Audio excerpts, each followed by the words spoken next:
Constitucionalmente hablando, el podcast del Centro de Estudios y Difusión del Derecho Constitucional, un espacio de reflexión e intercambio de ideas sobre la jurisprudencia, los derechos humanos y la consolidación de la cultura constitucional en el Ecuador. En este nuevo capítulo conversaremos con la profesora Noriko Okubo, doctora en Derecho por la Universidad Hitotsubashi de Japón, magíster en Derecho Internacional por la Universidad de Gießen, Alemania, profesora de Derecho Administrativo y Derecho Ambiental en la Facultad de Derecho y Política de la Universidad de Osaka, investigadora en litigios de interés público, participación pública en asuntos ambientales y aplicación del principio 10 de la Declaración de Río. También ha participado como miembro integrante en múltiples instituciones en Japón, como el Consejo de Ciencias, la Junta Directiva de la Asociación Japonesa de Derecho y Política Ambiental, el Consejo Ambiental Central, el Consejo de Políticas de Transporte, la Junta de Revisión del Estudio de Impacto Ambiental de la Ciudad de Kioto, los Consejos Ambientales de la Prefectura de Hyogo, Kobe y Kioto. Actualmente se desempeña como investigadora principal del Green Access Project, iniciativa de investigación de la Universidad de Osaka sobre participación ciudadana y derechos de la naturaleza. Bienvenidas y bienvenidos. Thank you very much, Professor Noriko. Welcome to Ecuador once again. I hope you are having a good time here in our country. And especially, I hope that you have had the opportunity to visit different places, especially those in which people can appreciate the beauty and the value of nature and environmental rights and the rights of nature. So thank you as well for this opportunity to have you here in this space, and hope you also enjoy the conversation. Thank you for this opportunity. This is my second visit of Ecuador. Last time I have visited Quito, Guayaquil, and Galapagos Islands. It was a great experience for me. Therefore, I wanted to come back here. And this time, we are making research on rights of nature. And we thought, I came here with my colleagues, two other colleagues, and we thought this is the right place to learn about rights of nature. Perfect. That sounds really nice. When was the last time you came here? Already 15 years ago. Yeah. It's a long time now. Yes, yeah, yes. Okay. And have you seen any changes here in Ecuador, especially regarding the institutional and juridical institutions? Actually not. No. Yeah, and so at that time I had an impression Quito is very well preserved city, and okay. so still. Okay. Yeah. Perfect. Now, in this podcast, I would like to delve a little bit, to talk a little bit about your research and your expertise in the area of environmental rights. So in the first place, we know that you have conducted some research regarding the implementation of Principle 10 in Japan and the importance of the participation of communities in matters related to environmental rights. I would like to ask you, what are the main findings or the main insights that you have undercover in this research, and what is the relevance of this Principle 10 and the participation of communities and the public in matters related to environmental rights? Rio Declaration was adopted in 1992. After that, so Japan has enacted new act for environmental law. And it includes several provisions for promoting public participation. However, our approach is quite different from other countries.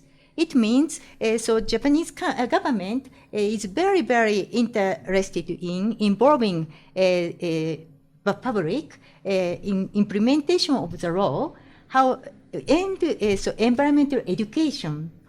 And Japan has one of the first country that has enacted a specific law for environmental education.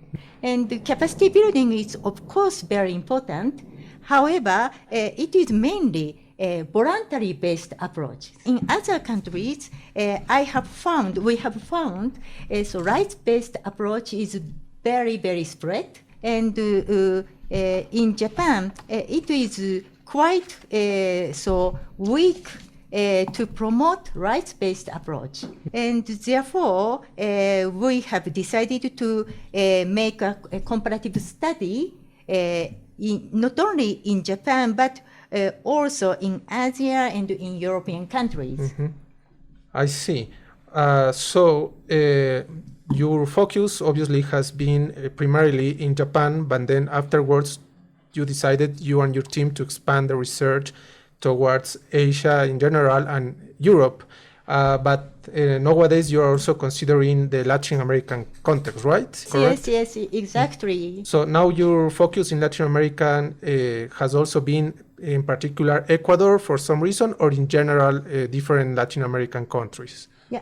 Also, other Latin American countries, because I have followed the process of ESCA's agreement. And so before the official negotiation started, I have attended several meetings to promote Principle 10 in Latin American and Caribbean countries. And after the negotiation started, I have also attended the negotiating meetings. And when the ESCA's agreement was adopted in ESCA's, I was also in the meeting room. Therefore, I am very interested in the further development of implementation of the ESCA's agreement here in this region. And therefore, we have made comparative research of the countries parties of Earth's Convention and ESCA's parties.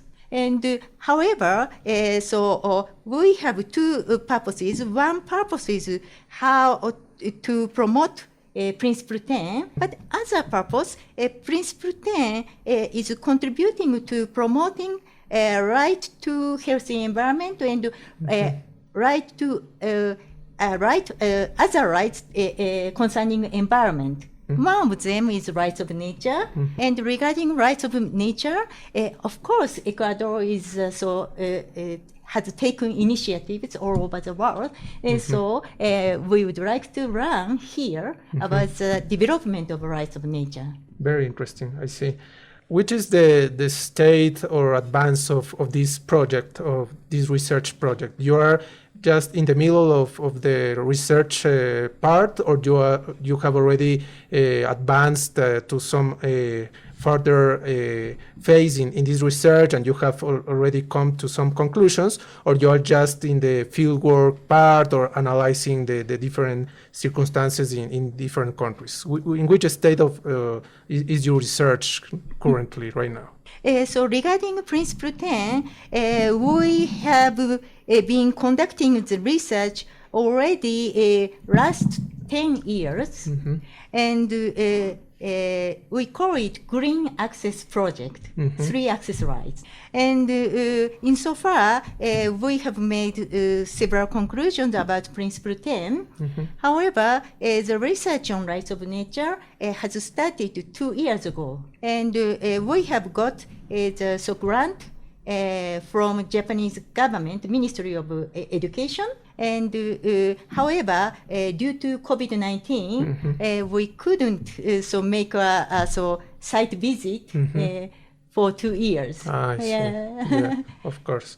So you already have foreseen the visiting the places in the location, coming, for example, to Ecuador before, to say 2 years, 3 years ago, but then you have to postpone it due to the COVID pandemic. Yes. Okay. Actually, we have just collected the materials, and however, we couldn't make interviews. So your primary interest here in Ecuador was to interview some people here, to advance some parts of the research regarding the rights of the nature, or in general, what are the main interests in relation to your research to be here in Ecuador?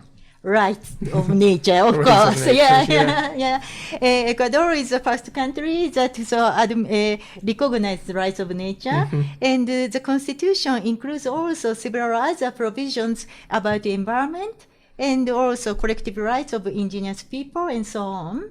And so Article 14 of the Constitution recognizes also a right to healthy environment. I am very interested in the relationship between the right to healthy environment and the right of nature too. And there are also some constitutions that recognizes the rights of nature in other countries. However, Ecuadorian constitution has relatively detailed provisions for rights of nature. And I have heard and learned in Japan already that there are very dynamic developments of case law at constitutional court. However, if we don't come here, we could not learn so much. It is a very important opportunity for us to learn on site. In this regard, when you were designing the project regarding the rights of nature, there was that's my question. Did you have any concern regarding the differentiation between the right to a healthy environment or environmental rights in general, which normally are associated with humans, opposed to the rights of nature, which are intrinsically different from the rights that belong to human beings? So my question is, in conceptual terms, when you were designing the framework for this research project, there was some kind of consideration between the difference regarding human rights and the rights of nature, or you did not have any difficulty or any nuance or concern regarding this differentiation? It is not so easy to answer. However, in ASEAN country, there are only a few countries that recognize the rights of nature. However, even though there are various dynamic developments on legislation and case law to protect nature. And various approaches now coexist all over the world. And I think it is not bad, but very good to think that there are various approaches. And what are the advantages? And the law, of course, has a relationship with the culture, and then the best option would be depended on the culture. And but we can share the good practices, and that is our main purpose. And in Latin American countries, right of nature is not theoretical, but legally recognized. That is our first time. That was our surprise. So we have talked about rights of nature for 50 years, over 50 years. However, no country has recognized adopted legislation to recognize the rights of nature. But facing such crises such as climate change or loss of biodiversity, we need new approach. And also we have to change our think method, maybe too ecocentric centered approach. However, usually eco ethics talked about it. However, in legal studies, many researchers have talked about it. However, how to implement it in national registration, Yeah, of course. that is a big problem. Ecuador is the first country to try it. It's very dynamic process. Yeah, you said that there are different approaches, and if I understood well, that not necessarily one is better than the other. But considering the Principle 10 and the Escazú Agreement, Do you think that recognizing and even more implementing the protection of the rights of nature could be a more promising approach towards the defense of environmental rights, and especially regarding the efforts to reduce and combat climate change, which is also a subject that I have found that you have done some research, especially regarding litigation against climate change. So my question would be, do you think that recognizing and implementing the rights of nature is a more promising or probably in the future a more effective approach towards reaching this kind of ends in general? That would be my question. So at the beginning, the purpose of recognition of rights of nature theoretically was to expand the legal standing. And however, nowadays, almost all developed and main developing countries have admitted that public interest litigation in the field of environment. And then it is not necessary to admit rights of nature just to expand the legal standing, I think. However, even the legal standing has been admitted, it was very difficult how to balance human interest, especially economic interest, and interest of environment. And then if we see the problem substantially, and then we need to much more consider about the interest of environment. One of such approaches to recognition of rights of nature. In particular, we are here and I think in general that's a concern that many people share, many academics and experts share in the world.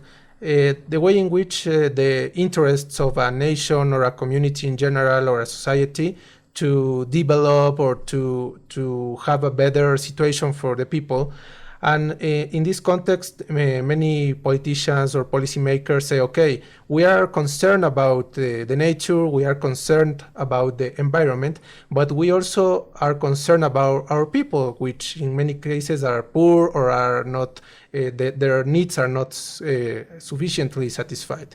So how do you think that this could be reconciled? The need of some countries or some societies to use the natural resources is allegedly to promote the welfare of their people, and also the need and the obligation to protect the rights of the nature and in general the environment. From your research or from your experience, what do you think about this apparent dichotomy or this apparent contradiction between the need to develop as a society and the need also to protect the environment and the nature? So it's a good question. We have made several research in Asian countries. For example, in Indonesia, and we are now conducting a research in Thailand. And in such countries, actually, the government has recognized the community rights. And nowadays, community-based management of natural resources is a crucial issue in such countries. And I thought also in the beginning, maybe it is contradictory. However, it depends. People think also, of course, own lives. However, if people know how important the nature there, and then they are making many efforts to protect environment. For example, in Sumatra, there is a very big litigation against the forest development. And plaintiffs were very differentiated. community leaders, coffee farmers, and so on. But so all people have said to me, forest is a key element of our lives. If we lose this forest, and maybe we can get some money for 10 years. But after 10 years, what happened? Yeah, and of course. we have to consider about future generation. And I don't be criticized by future generation. What have you done in your generation? That is my main purpose for litigation. Therefore, therefore, access to information, sufficient information, is very important.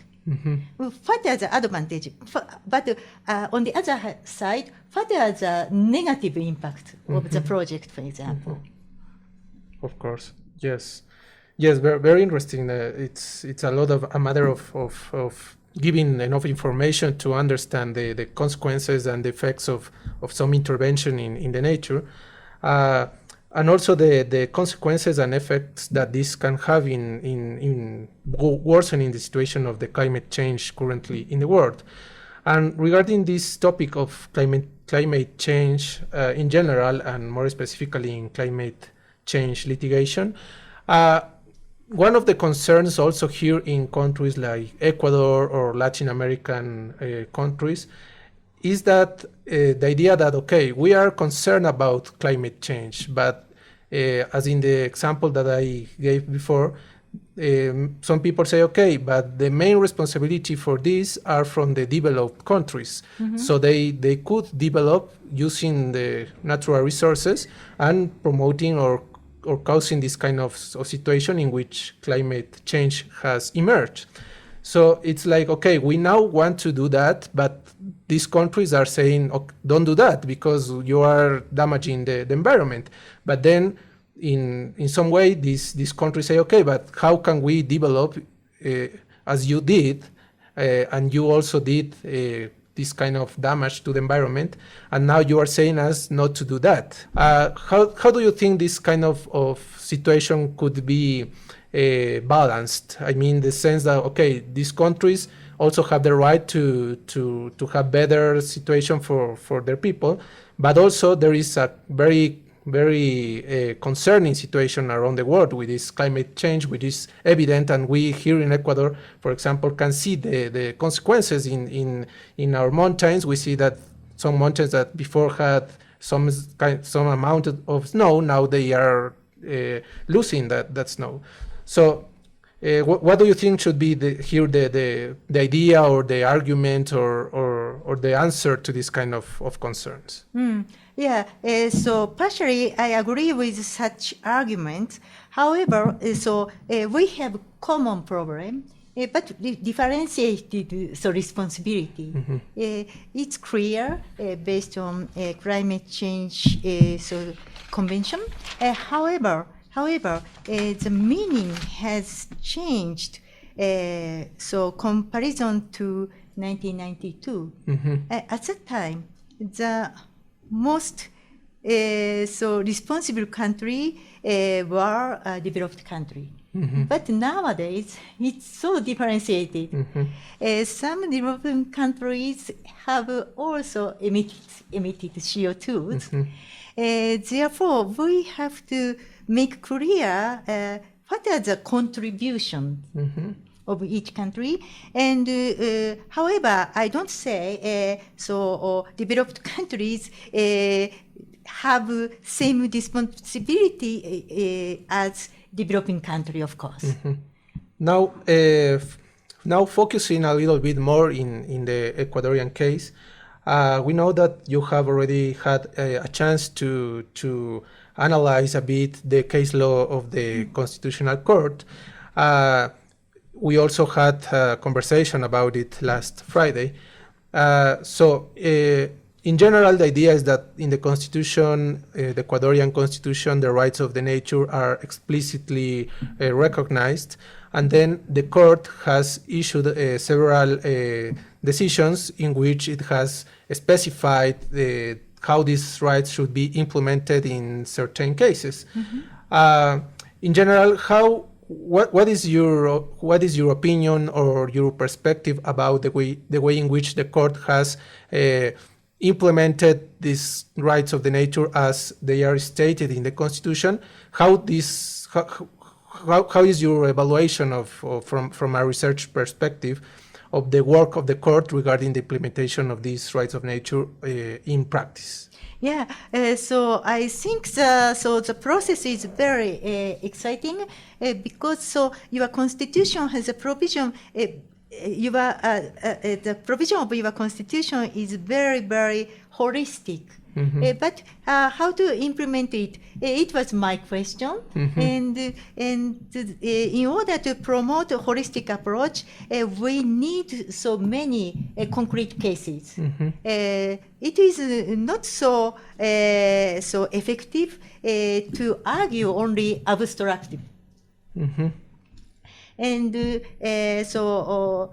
insofar there are more than 7 constitutional decisions. So every decision has own characteristics.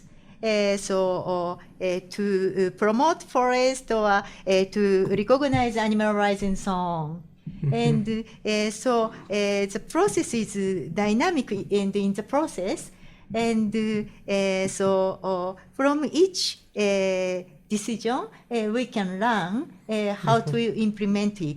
And maybe in future, if the case law is developing much more, and then maybe it is necessary to reform the law itself, environmental law itself. And I am very interested in the further development in Ecuador. Yeah, very interesting. Yes, even for us in Ecuador, it has been a really new and very compelling process, jurisprudential process, because obviously the Constitution has this general recognition, but then, as you said before and have emphasized in many times, the interesting part or the problematic part as well is the implementation, is how you implement this in practice. And then obviously these concrete cases come to light, and then the court has had the opportunity to give some guidance and some criterion regarding each of these cases. In this regard, I would like to focus a bit more in one of the topics that we already talked last Friday, which is the rights of animals. Do you think this is a new avenue for the protection of human rights? I know that there have been some doctrinary or conceptual or theoretical analysis since many decades ago, but it's probably one of the most crucial and problematic areas, because we in general as humans tend to have a very difficult relationship with animals. On the one hand, we have these kind of animals that we take care as pets, but on the other hand, we also are eating other animals that are slaughtered or that are killed in order for us to have this feeding.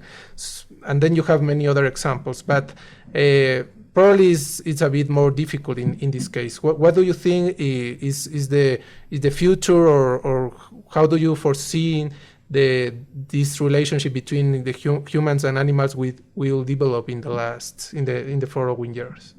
So as you told me just now, it is one of the most difficult topics, and we haven't come to conclusion yet. And several countries have adopted the animal welfare approach, not animal rights. And we could maybe distinguish between wild and domestic animals. And what was very interesting for me was the judgment about the monkey case. And so the monkey was taken from the wild forest. And so because the monkey was also the element of total ecosystem, it should be protected. It was a good argument, I think. And so how to expand it to other animals, for example, to domestic animal, I'm not sure yet. What has been your approach, and what is your recommendation regarding the research of environmental matters and the rights of nature in terms of analyzing case law, conducting interviews, engaging with the public or with activists which are involved in these kind of matters? In methodological terms, from a legal research perspective, which is your recommendation from your experience in order to conduct research about these topics? There is no one option. So we need several approaches. And however, according to my experience, without visit site, we cannot conduct real research. That is my first impression.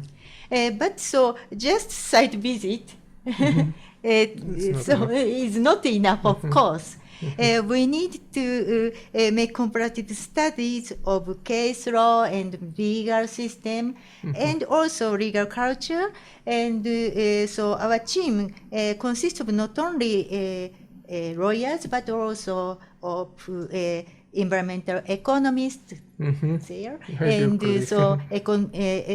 and environmental sociologists, anthropologists, and so on. We need interdisciplinary approach.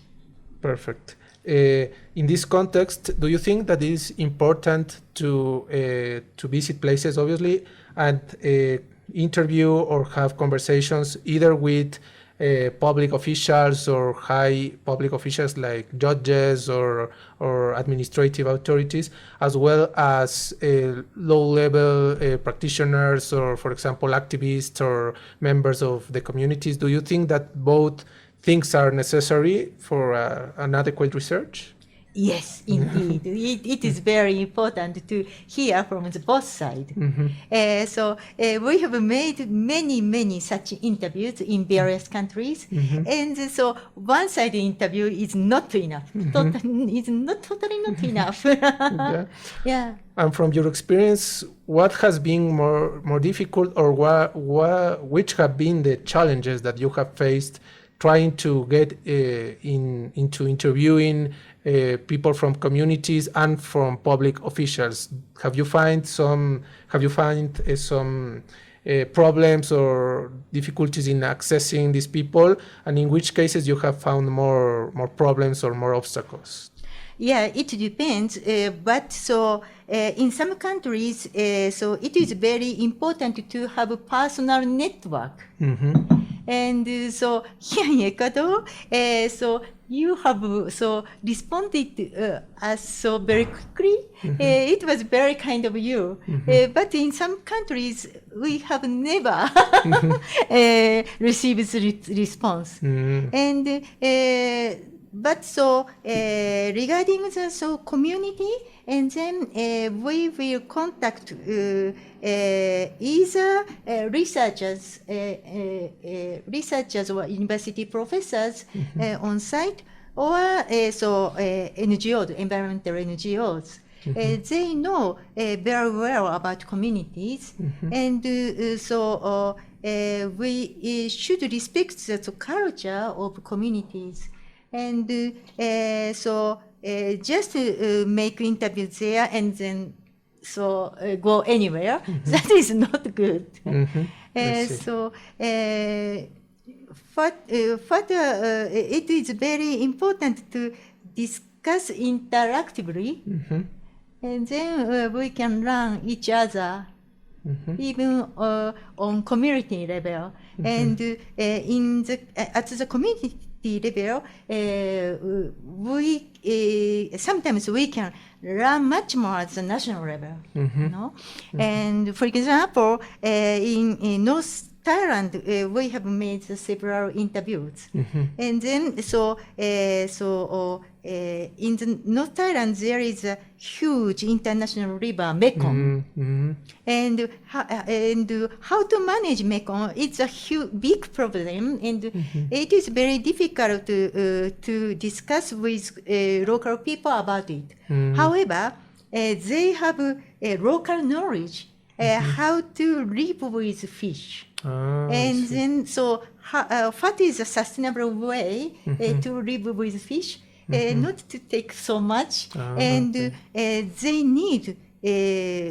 don't need a big project.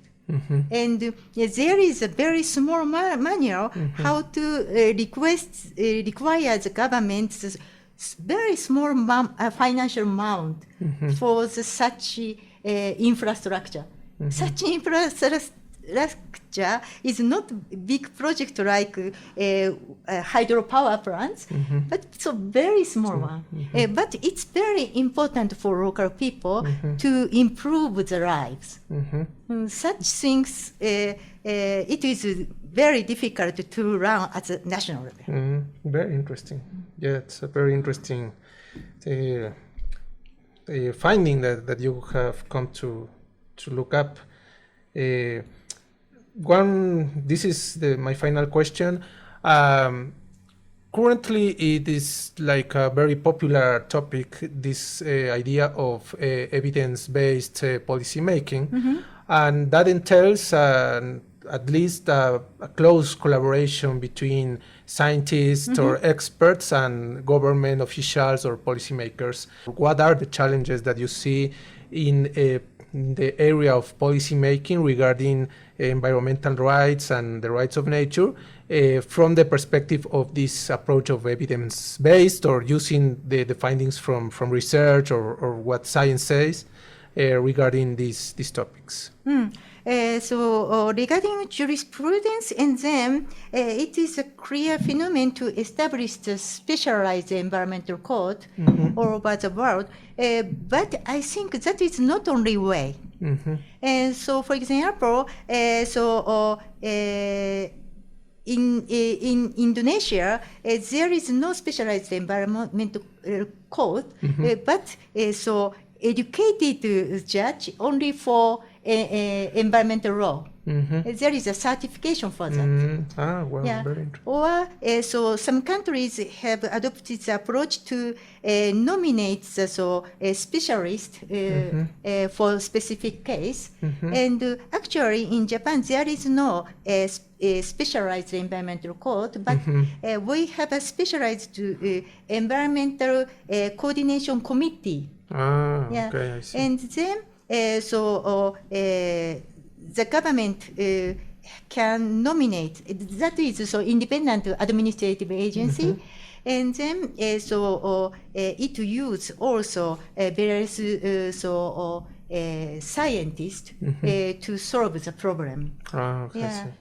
Very interesting. Yeah, and science evidence approach is not. It doesn't mean it's a full natural scientific approach, but that should be legal approach and policy approach. And then the level of we need is differentiated from genuine natural science. I see. Yeah. I understand. Yeah, totally agree, and sounds very reasonable and logic. So that would be my questions up to now. I don't know if you have something to add, to comment about what we have been discussing, to conclude some remarks that you would like to mention, if you want, obviously. Yeah, maybe it would be useful to share our experience in Asian countries. As I told you, there are only a few countries that admitted to recognize the rights of nature. However, for example, in the Philippines, there is a very interesting remedy So it means, namely, writ of Karikazan. Karikazan means nature in Tagalog. I see. And so, although in the Philippines, rights of nature is not yet recognized, the people can go to court in order to protect nature under so certain requirements. I see. And also, many countries have common problems for implementation of judgment too, not only the law itself, but also implementation of judgment. And then some countries, such like India, has introduced the mechanism for continuing mandamus. And then the court can order the establishment of a commission consisting of administrative agency and company concerned and so on. And then such commission should make plan how to implement the judgment. And so the court can regularly check how is the process. And that is very interesting one. And last but not least, it is also very important to get so quick interim relief. And then some countries,